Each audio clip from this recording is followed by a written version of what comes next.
Welcome to the House of Rugby, brought to you by Joe. As always, I'm joined by my very good friend, the big goose himself, Sean O'Brien. The big goose. How was your weekend, mate?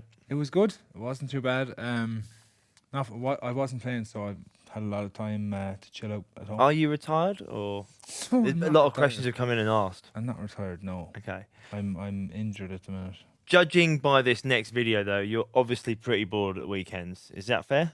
Well, yeah, I was bored this weekend, but I mean, for the viewers, take a look at this to see what Sean's been up to.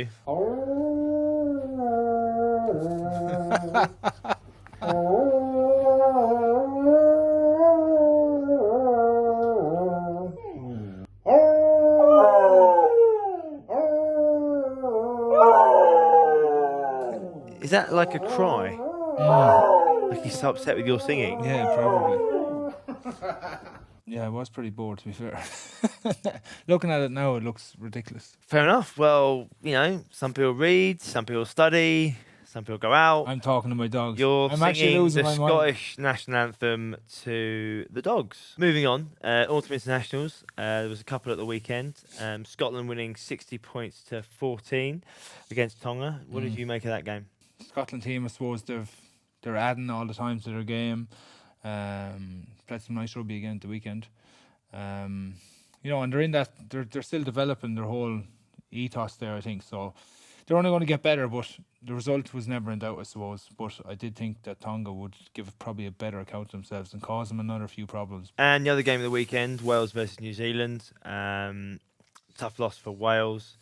You predicted it'd be a tight game, 2 points. What did you make of that? The one thing you can't do against New Zealand is give them an early lead.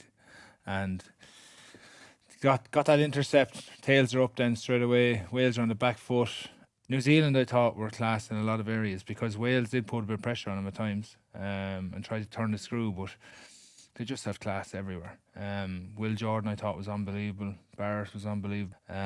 Would you have given him a yellow card for the deliberate knockdown? If it was anyone else, yes, they probably would have gotten a yellow card, which is funny. Like, I don't think it is a yellow card because the whole point of yellow card is it has to be in the act of scoring or a line break opportunity, something like that. And there was definitely a player right in there about to make a tackle.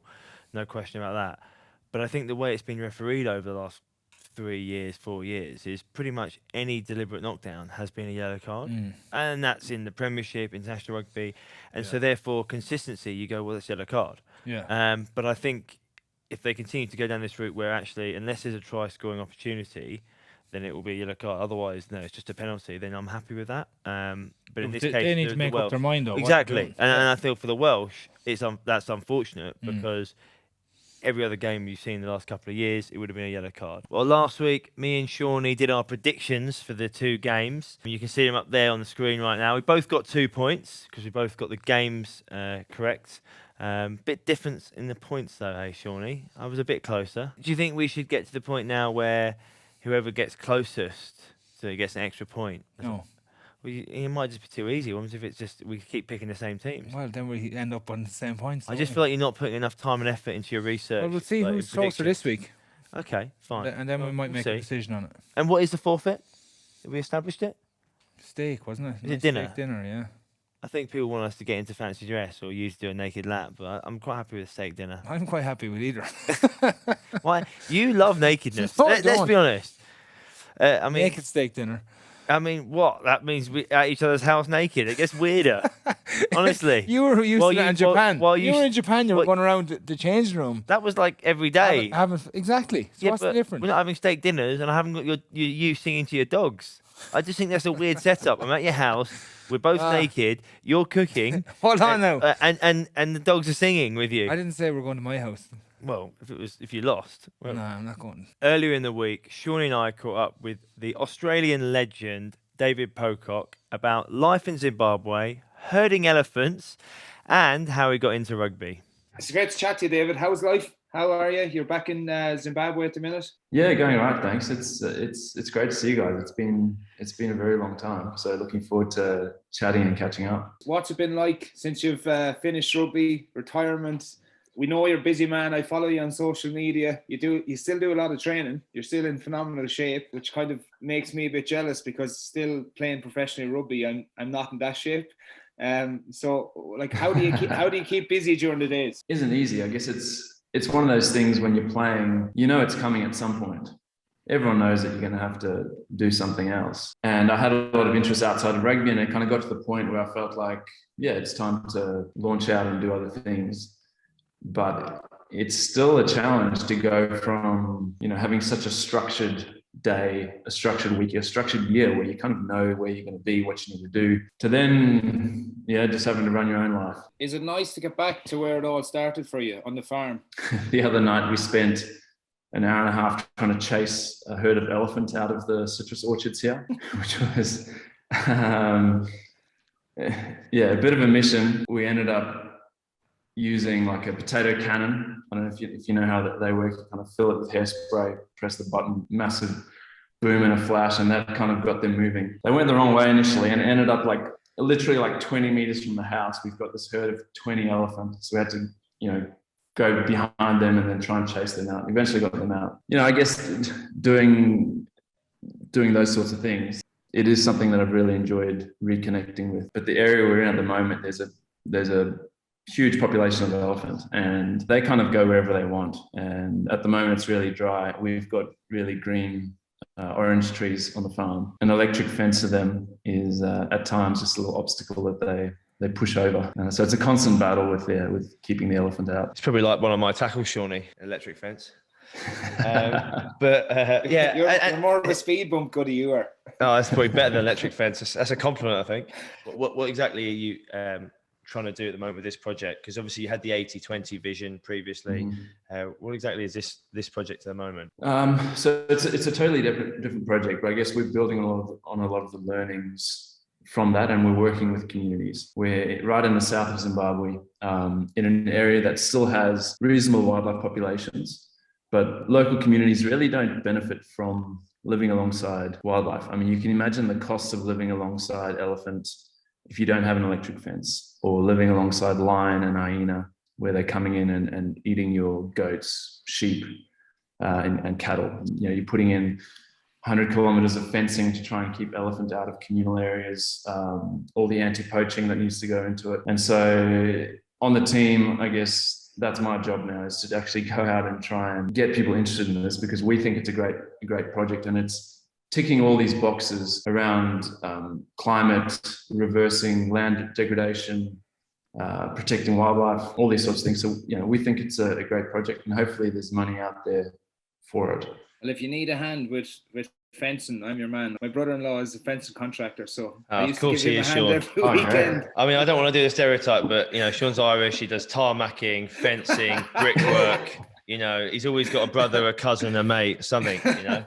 Yeah, we'd love to have you out here. There's plenty to do, so we can put you to work. Great. I'd enjoy that. I'd love to see Sean out there. He'd be in his element. The transition from the farm to Oz, and then how you developed your career. What was that like for you? Yeah, it was a really big move for my family. I was 14 when we left Zimbabwe, and growing up, I'd never really thought about leaving the country. Loved it. Wanted to one day play for the Springboks. So grateful for the opportunity in Australia, and arrived there just, you know, as a teenager, just so motivated to try and make the most of it. I was 17. I played against you. You came over with the Wallabies under 18s to a schoolboys team, and I was in the England setup. Yeah. And you absolutely demolished us. I think you, Curtly Bill, Quade Cooper, took the piss out of us a bit. But it was one of those sort of quite early days of rugby where you all then got in like the baths and the showers afterwards all together. And honestly, I reckon our whole team were just staring at you, just going, "Oh my God, he's made of triangles." You just had muscle everywhere. And I hadn't even picked up a weight at this stage as a 17-year-old. And I thought, I am in for a shock if I want to be a rugby player, because this guy here, David Pocock as it was, is made of muscle, and he's just bullied us all today. I remember that game actually. That Curtly and Quade, just something clicked, and they were on fire. They were doing like consecutive chip and chases and all sorts of ridiculous stuff. It was like a schoolboys game, like schoolboys, except that you were like men at that stage. and in the fact that they were just like passing 1, 2, 3 back to each other the whole way up the field. Yeah. We were just like computer game, getting nowhere near them. And then as soon as we did have the ball, you would just take it like one-handed off us all. Come on. Off you go. But was that the same tour that when, because obviously we saw on social media you and Conor Murray staying with him. Was that the same tour, or was that a different one where you stayed? Yeah, that was the same tour. We had a midweek game against Munster and got billeted out, and I was with the Murrays. Conor was obviously a few years younger, but a pretty cool story. Yeah, it is a good one to have. They're such good people, the Murrays too. They're good crack. They're nice. They really are. I actually, I didn't play that midweek game, and so on the what. Yeah, Mr. Murray picked us up and was driving us home. I think I was feeling a bit guilty for not having played or wanted to do some extra fitness. And I said, do you mind just dropping me, 5 Ks from home? Which he did. And in hindsight, like, I'd only been there once. I had no idea where I was going. I don't know how I thought I was going to get to their house, and just got horrendously lost. And eventually it got dark. I'd been chased by an Alsatian. I was like, this is done. This is before everyone had a mobile phone. And so I just walked into a random person's house and said, listen, I'm terribly lost. I'm staying with the Murrays. I don't know where they are. And luckily she actually knew them, gave them a call, and he popped around, picked me up, and it all ended all right. Yeah. Anyways, we'll hear more from David later on. Time for some rugby news now. England women beat the All Blacks 43-12 in Exeter this weekend. Shawnee looking very good for the English women at the moment. World Cup in a year's time, #1 ranked team. Yeah, they're very strong. Their set piece is incredible. Their line out was unbelievable at the weekend. Just nice and crisp. They're very hard to stop, but I think they're very well drilled. I suppose the Prem competition has grown a lot over the past few years. I've went and watched a few games. They've incredible athletes, the speed. They're big in the pack. They look like the total package at the minute, and it was a complete dominance of the All Blacks, which obviously bodes well for them. But it's scary to think that they could get better because they haven't played rugby in a long time either. Well, the England men's team have been preparing in Jersey for the prospect of Tonga this week, and they have been busy doing some team bonding exercises, Shawnee. They've been paddle boarding, as we can see. What are your thoughts on team bonding? I think compulsory fun. Is it necessary? I don't know if it's necessary, but I think, when you go to a place like, go away from your normal environment, for instance, of Pennyhill Park or wherever they train over here, it's nice, and there is that feel-good factor leading into these big games. It's very important to gel quickly. You've been part of the Lions, right? Is there anything better than just meeting up and having some beers? No. I agree. I know that's like not the scientific thing to say, but I personally don't think there is anything better than you just lock into a pub, all of you together, and you just get to know people. And you just get to know people. Yeah, you don't want distractions, you don't want other people. It's just you and the group all together. That's the best crack. And if you could get some music involved later on tonight, that some music. Yeah. Getting lads on a bit of karaoke, for instance, later on. Karaoke is good as long as it's like half decent. It's not amateur hour. Yeah, but you have some lads hogging the microphone then. Like yourself. I would, but I'd pick and choose the songs. Okay, so apart from yourself again, who is the best you've heard sing? Shane Williams is a good singer. Is he? Yeah. A good entertainer. Yeah, he's good. He's good fun on nights out. I gotta say, Andy Farrell's not bad. Yeah, Andy Farrell's actually very. He's all right. Yeah. Another good one, Matt Stevens. Stevens loves, very good, but that you can't get the mic off him. Yeah, he's very bad at hogging stuff. Naturally, big man. He takes everything. Greedy and all that. But South African. Yeah. South African. 4G pitches. Jack Knowles come out this week and shown some of his grazes, saying he's going to have to wear plasters and Vaseline for the rest of the year. What's your take on 4G pitches? There's a few people who are very against it. I agree they should be gotten rid of, yeah. I seen some of our own boys, Albert and Curtis Rona, a few weeks ago. They're not just scrapes either, they're not. They're like proper burns, and some of them are quite deep, but they're there all the time because you're training every day. They don't get a chance to heal. So I just think they need to be gotten rid of now at this stage. The tradition of rugby is out in the muck, and you know what I mean? A 6-3 classic. It doesn't have to look pretty all the time. Rugby's changing so much all the time anyway, so we need to stop somewhere with it. and just get back to the old way sometimes. And maybe a hybrid type style might be a little bit better. If we could create something that's not wrecking people's legs and joints and stuff as well. Like I do know from lads playing on them a lot, like hips, knees, everything's a bit sorer after playing on them because there's less give obviously in the ground. I think we all agree if you could get some kind of hybrid where the turf was like Twickenham or Aviva every week, no one would hesitate. Yeah. That's the perfect scenario. Yeah, maybe that's what has to be done in all the clubs. That it has to be to a certain specification in terms of the grass pitch. So there is consistency then throughout all the grounds. Because you go to somewhere like, let's say Exeter, they're training at that the whole time. Sandy Park, they don't mind that, like the pitch being in a certain way, like because they're used to it. So maybe there needs to be a standard brought in by the RFU and the governing bodies to say, no, this is the type of pitch we need, and this is how good it has to be for you to have this. And maybe that'd solve a lot of problems. So it's the next round of the Autumn Internationals this weekend, Shawnee. Ireland, Japan. Where do you think Ireland are going to be? First game for them. Japan are coming off a game against Australia, a bit more prepared. Yeah, it's going to be an interesting one. I'm really looking forward to and excited about the Irish team and what they're going to be, because the last time we seen them play, they moved England around. They were starting to evolve this game that they're trying to play, which is a little bit more expansive. So hopefully now, having been in camp for 2 weeks, they can set some of the fundamentals of their game in place and really go out and enjoy themselves against Japan. Johnny Sexton, 100th cap. How important is he to the Irish team? I don't believe there's anyone there at the minute that's really challenging to get to the level and be able to play the game like he is. To get to 100 caps has been incredible, especially with the way he does play the game. Like, he is combative, he throws himself about, he takes a lot of hardship. I'm really excited for him, and he'll really want this Irish team to do really well in this November series as well, leading into Six Nations. And England playing Tonga. Obviously, people will expect a win for England, but a lot of debate about Smith and Farrell playing together, but also a lot of new players in the pack. Who are you looking forward to seeing, or is it going to be a new dawn for England? How they play, do you think? I don't think it's going to be a new dawn for them, but I think if you have Marcus Smith and Farrell there, you're definitely broadening your horizons a little bit. I think it's exciting to see someone like that get a chance to start. Hopefully he does, obviously. We don't know yet.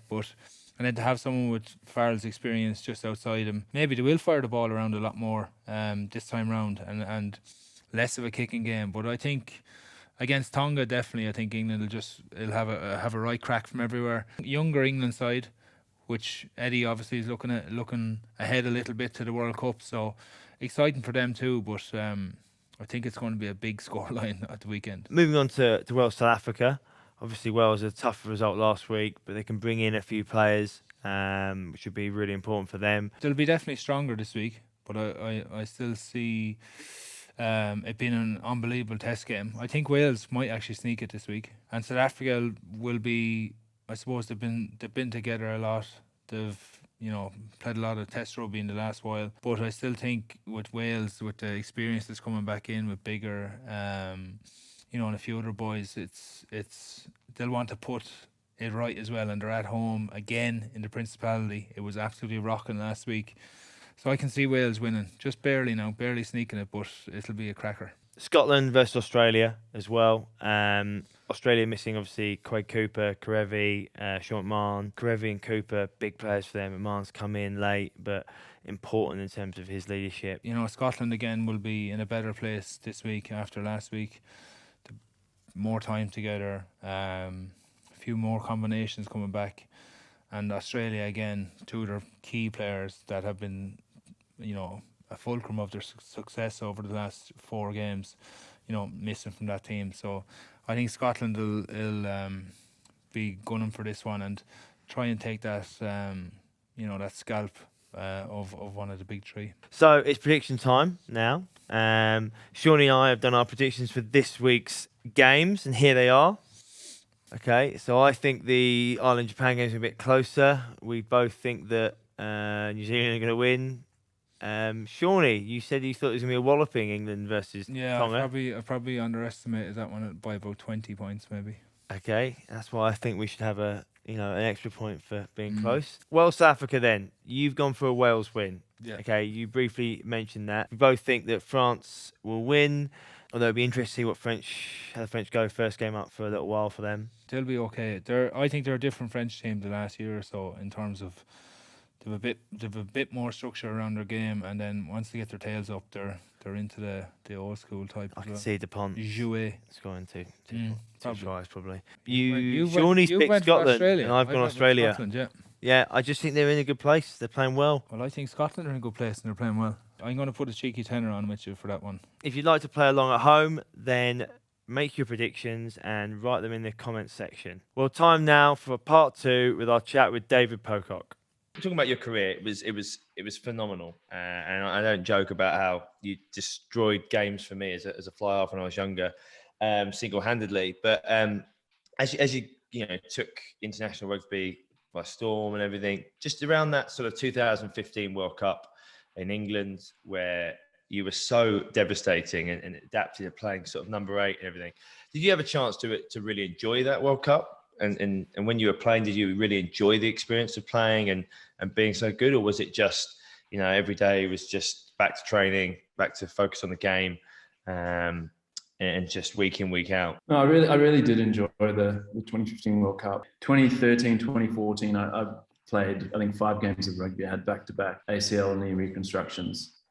And, 2015 managed to kind of regain some form and was just really enjoying it. And I think we had a really good squad with some older heads like Matt Giddo, Adam Ashley Cooper. Able to actually bring that balance where you obviously have to train hard, put in the work, but then you can enjoy yourself off the field. I think things came together in some key games.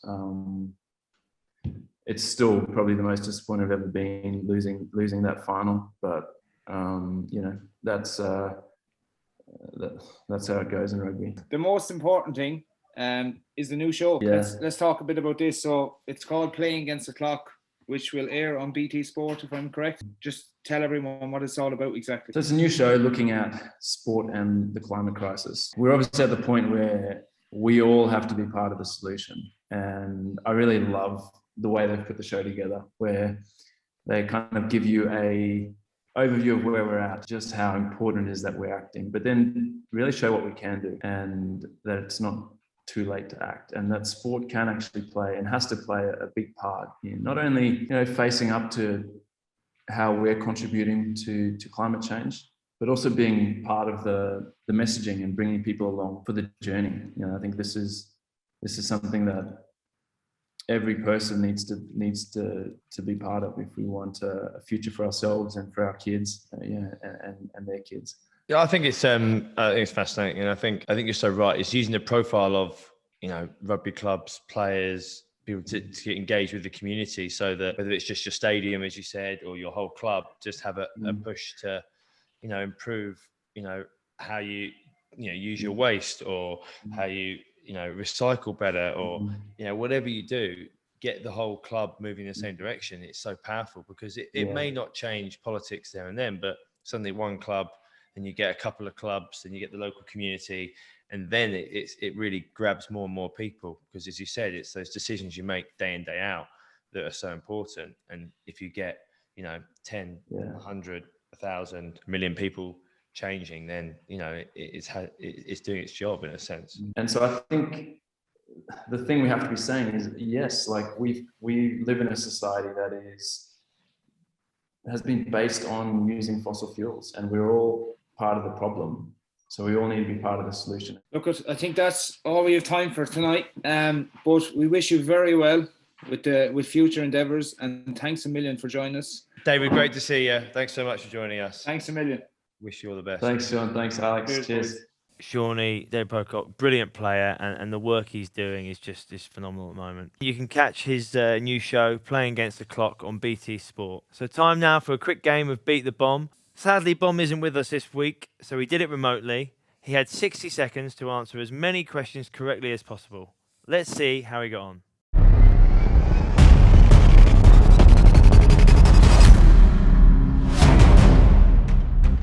In which city did Ireland inflict their first ever defeat on New Zealand?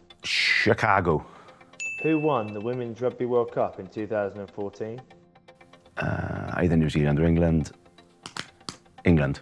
Who kicked the series-winning kick for South Africa against the British and Irish Lions in 2009? Mornay Steen. Who won the men's rugby sevens gold medal at Tokyo 2020 Olympic Games? Fiji.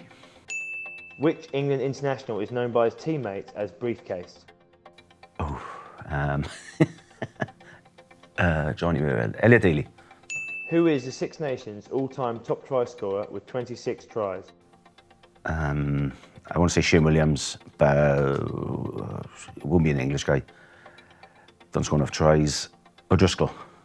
What was the final score between Australia and England in the 2003 Rugby World Cup final? I think that was 23-19. The answer is Australia 17, England 20. Oh yeah, that makes sense because he kicked the drop goal to win it, didn't he? Yeah. It was then my turn to be in the hot seat. Which All Black was sent off in the second lines test in 2017? Sonny Bill Williams. Who was the top scorer in the 2019 World Cup? Owen Farrell. It was Handré Pollard. Which European international rugby team are nicknamed Os Lobos, meaning the Wolves?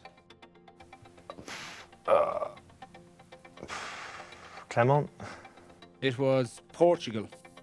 How many times have Wales won the Grand Slam? 6. The answer is 12. Who was the Ireland head coach before Andy Farrell took over in 2019? Joe Smith. Which is the only country to win 3 tests and fail to progress from a World Cup pool stage? Argentina. It was Japan. Fiji won the 2020 Olympic gold in the sevens, but who did they beat in the final? Great Britain. They beat New Zealand. Who, in 2010, became Scotland's first ever player to reach 100 caps? Patterson. Which means, predictably, Bomb is the winner this week. I would say the questions were outrageously unfair against me, but I shouldn't be too bitter, Shawnee. I said this last week. You had the same questions as him, though. Incorrect.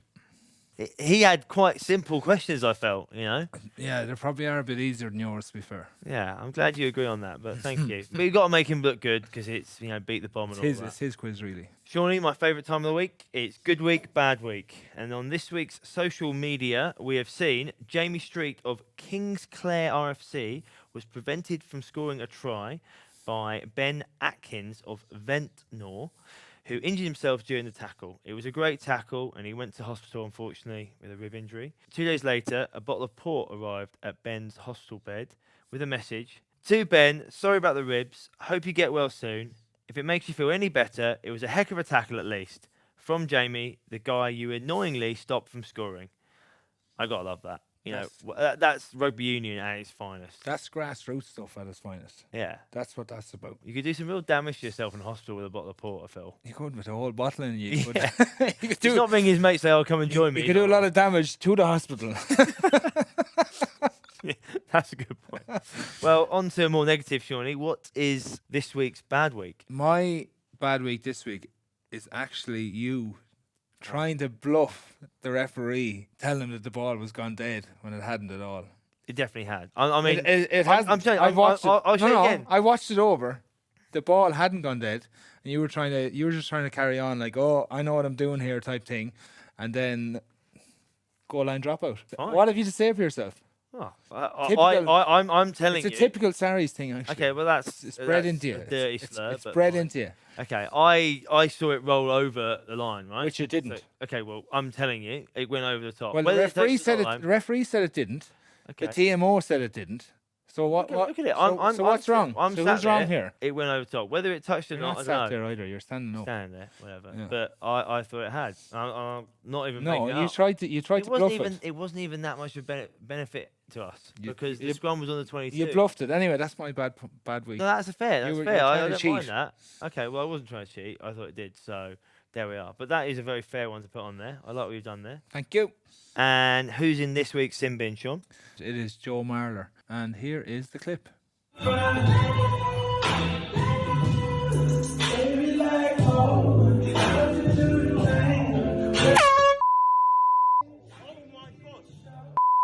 Well, Well, that's all we've got time for. Find us on Joe YouTube channel or wherever you get your podcasts. This has been the House of Rugby, brought to you by Joe.